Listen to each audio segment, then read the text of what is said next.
साईं की बात। बच्चे, साईं के बच्चे ना कभी डरते नहीं हैं मेरे बच्चे, कभी नहीं डरते, क्योंकि उनके ऊपर साईं का हाथ होता है। तू डरता क्यों है? डर बिल्कुल भी मत, क्योंकि तेरा साईं, तेरा बाबा तेरे साथ है और तेरे साईं का हाथ, तेरे बाबा का हाथ तेरे सर के ऊपर है। समझ गया ना? तो किसी से लड़ने की या कोई भी मन में घबराहट पैदा करने की कोई ज़रूरत नहीं। डर मत पैदा कर, अपने खुद के लिए डर मत पैदा कर, क्योंकि ज़िंदगी है और ज़िंदगी में उतार चढ़ाव, सुख दुख तो आते रहेंगे। ज़िंदगी का सामना करना सीख, परिस्थितियां हैं, सामना कर उसका। घबरा मत, ये दुनिया तुझे डराएगी, तुझे धमकाएगी, तुझे बहुत परेशान करेगी, लेकिन अगर तू मेरे भरोसे पर रहा ना, डट कर और टिक कर रहा, डगमगाएगा नहीं, विश्वास से नहीं डगमगाएगा, मेरे विश्वास पर अटूट रहेगा, मेरी श्रद्धा में विश्वास रखेगा, तो मैं तुझे विश्वास दिलाता हूँ कि हमेशा मैं तेरे साथ रहूँगा, हमेशा। और तुझे कभी भी किसी भी परिस्थिति में ना अकेला नहीं छोड़ूंगा। हर परिस्थिति में मैं तेरे साथ रहूँगा। तेरी भक्ति और तेरे विश्वास ने मेरा मन जीता है। उस भक्ति और विश्वास की कसम मेरे बच्चे, मैं तेरी ज़िंदगी में ना वो रंग, वो खुशियाँ दूंगा जिसकी तू चाह रखता है, या जिसके तू काबिल है मेरे बच्चे, जिसका तू हकदार है। जो तुझे आज तक नहीं मिला ना, वो दूंगा मैं तुझे। तेरी ज़िंदगी में वो सारी खुशियाँ आएंगी, वो सारे सुख आएंगे जिसका तू हकदार है मेरे बच्चे। जो तूने बहुत सालों से गवा दिया ना, बहुत कुछ गवा दिया तूने, बहुत कुछ चला गया तेरे हाथों से, लेकिन अब ऐसा वैसा कुछ भी नहीं होने दूंगा, क्योंकि जो वक्त था वो बीत चुका। जो तेरे बुरे कर्म थे, जो बुरा वक्त था ना, वो समझ बीत चुका। तो कुछ कर्म काटने आया था कुछ जगह पर, अब वो जगह का जो कर्म था वो तो चुका चुका है। जो चीज़ें थी पहले जन्म की वो तो चुका चुका है। अब तेरा आगे जाने का वक्त आ चुका है।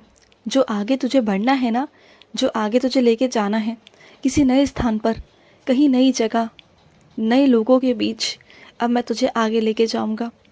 और वो लोग तेरे कोई अनजान नहीं होंगे, होंगे जान पहचान में ही, लेकिन कुछ अलग होगा तेरे लिए। और सुन, जो छोटे छोटे बच्चे होते हैं ना, उनके दिमाग पर भी बहुत सारी बातें असर कर जाती हैं। तो कोशिश करना कि कभी भी बच्चों के सामने कुछ ऐसी बात नहीं कही जाए जिससे कि उनके दिमाग पर कोई असर हो, या कोई बात घर की या कुछ भी उनके सामने नहीं कहो।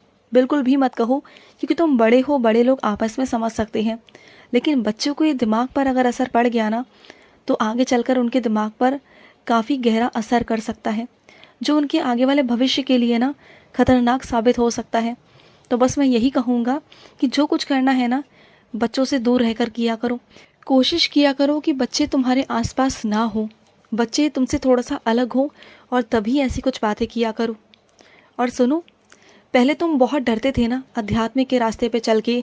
एक वक्त ऐसा था कि तुम ईश्वर को नहीं मानते थे, परमात्मा को नहीं मानते थे, और देखो आज तुम ही हो जो परमात्मा को इतना मानते हो, इतना भरोसा करते हो। तुम कैसे खींचा है मैंने तुम्हें अपनी तरफ। तुम्हें देखो ना कि तुम कहाँ थे, नास्तिक से तुम कहाँ आस्तिक बन गए। जिसे मुझे अपने चरनी में लगाना होता है ना, उन बच्चों को मैं अपनी ओर खींच ही लेता हूँ। तो तुम अपने आप को ना ये मत समझो कि तुम्हारी भक्ति में कोई कमी है या कुछ है, नहीं, बिल्कुल भी नहीं। अरे तुम तो ऐसी भक्ति करते हो कि तुम मुझे भी हैरान कर देते हो। इतनी सच्ची भक्ति है तुम्हारी, इतने साधारण तरीके से तुम करते हो ना, कोई छल कपट नहीं, कोई दिखावा नहीं, साधारण तरीके से तुम मेरी पाठ पूजा करते हो।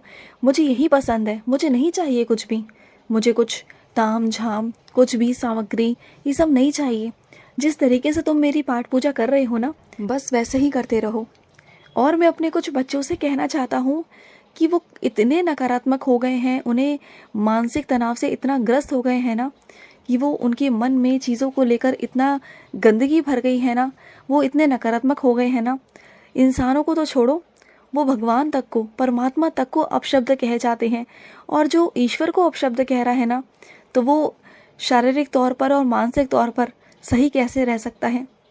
उसे तो समझने की ज़रूरत है, उसे इलाज की ज़रूरत है। तुम एक काम करो, तुम उदी लो मेरे बच्चे, उदी लोगे ना तो धीरे धीरे करके ना तुम्हारे मानसिक तनाव और तुम्हारा शारीरिक तनाव दूर होता चला जाएगा। क्योंकि वैसे लोगों का मन और दिमाग बस में रहता नहीं, उनका जो दिमाग है ना वो इधर से उधर भागता रहता है। वो एक तरह की बीमारी है, वो एक तरह का रोग है। इसमें मैं ये नहीं कहूँगा कि तुम कुछ गलत कर रहे हो, नहीं, तुम कुछ गलत नहीं कर रहे हो। वो जो बीमारी है ना वो तुमसे करवा रही है, और इसका मुझे तुमसे कोई गुस्सा नहीं, कोई नाराज़गी नहीं है। अगर ऐसा तुम्हारे साथ हो रहा है कि तुम चाहते ना चाहते किसी को भी अपशब्द कह जाते हो, यहाँ तक कि परमात्मा को भी, तो बस तुम्हें थोड़ा संभलने की ज़रूरत है। सिर्फ तुम्हारे लिए ध्यान करो, जितना हो सकता है ध्यान करो। सुबह ब्रह्म मुहूर्त में उठ के बैठो शांति के माहौल में, और बैठ कर ना तुम मेरा ध्यान करो। तुम मेरा ध्यान करोगे ना, मैं 100% कहता हूँ कि धीरे धीरे कर ना तुम्हारे मानसिक तनाव में शांति आनी शुरू हो जाएगी। तुम्हारा मन शांत हो जाएगा, तुम्हें अच्छा महसूस होगा। और सुन, तुझे क्या लगता है कि तेरा बाबा सिर्फ तेरे घर तक सीमित है? नहीं, तू जहाँ जहाँ जाता है ना, धरती के जिस भी कोने में होता है ना, किसी भी कोने में, वहाँ मैं मौजूद रहता हूँ तेरे साथ। तुझे क्या लगता है कि मैं वहाँ मौजूद नहीं रहता? मैं मौजूद रहता हूँ मेरे बच्चे, मैं वहीं रहता हूँ तेरे पास। क्योंकि मैं ना तस्वीरों और स्वरूपों में नहीं, मैं तो नाम में हूँ। तुम जहाँ मेरा नाम पुकार दोगे ना, मैं तो वहीं विराजित हो जाऊँगा। साईं नाम में मैं विराजित हूँ, साईं नाम में मेरी शक्तियाँ हैं। साईं साईं कहकर पुकारो, आ जाऊँगा। जहाँ बुलाओगे, जिस कोने में बुलाओगे, पृथ्वी के जिस दुनिया के कोने में बुलाओगे, मैं वहाँ पहुँच जाऊँगा तुम्हारे पास। तुम बस भरोसा रखो, बिल्कुल भरोसा रखो, विश्वास रखो। और ये मत सोचा करो कि तुम्हें शिरडी आकर ही मेरी उदी लेनी है। ऐसा कुछ नहीं है मेरे बच्चे।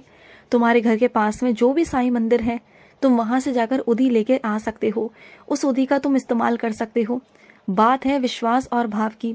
अगर सच्चे दिल से तुम घर की धूपबत्ती या अगरबत्ती को भी ना राख समझकर लगाओगे ना, तो वो भी उदी से कोई कम नहीं है, वो भी उदी ही है। उदी क्या है? उदी मेरा विश्वास है। बात को समझने की कोशिश करना। उदी मेरी श्रद्धा है।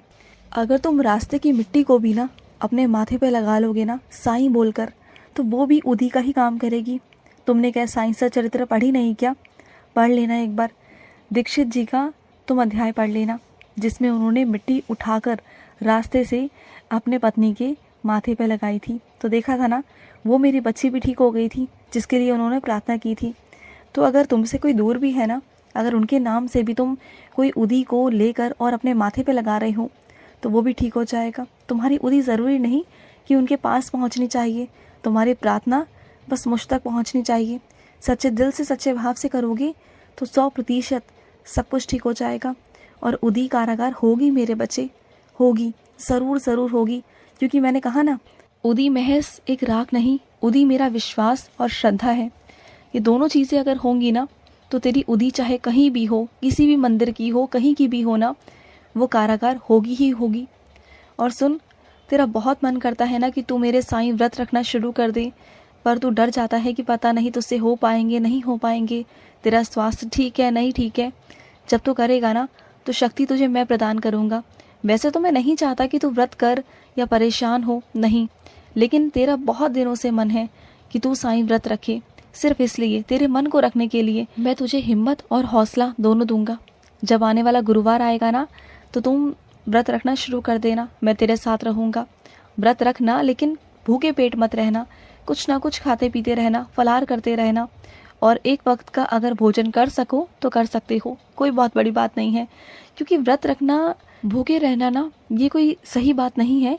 अगर तुम व्रत रख कर, एक वक्त का खाना खाकर अगर तुम मुझे समर्पित कर रहे हो ना, तो भी चलेगा ना। व्रत का मतलब है कि तुम मुझे एक दिन समर्पित कर रहे हो। वो तो तुम वैसे भी कर सकते हो ना, बिना किसी की निंदा करे, चुगली करे, किसी के बारे में कुछ बुरा सोचे, झूठ बिना कहे, कम बोलकर, और मेरा स्मरण कर कर, मेरी पूजा आराधना कर कर तुम ऐसा भी कर सकते हो ना, अन्नदान कर कर, किसी की सहायता कर कर। वो भी एक तरह का समर्पण ही है मेरे लिए। वो एक दिन समर्पित किया करो मुझे, ऐसा एक दिन चुन लो और उसे मुझे समर्पित किया करो, मुझे अच्छा लगेगा। खुश रहो। आज का मध्याह्न साई संदेश समाप्त हुआ।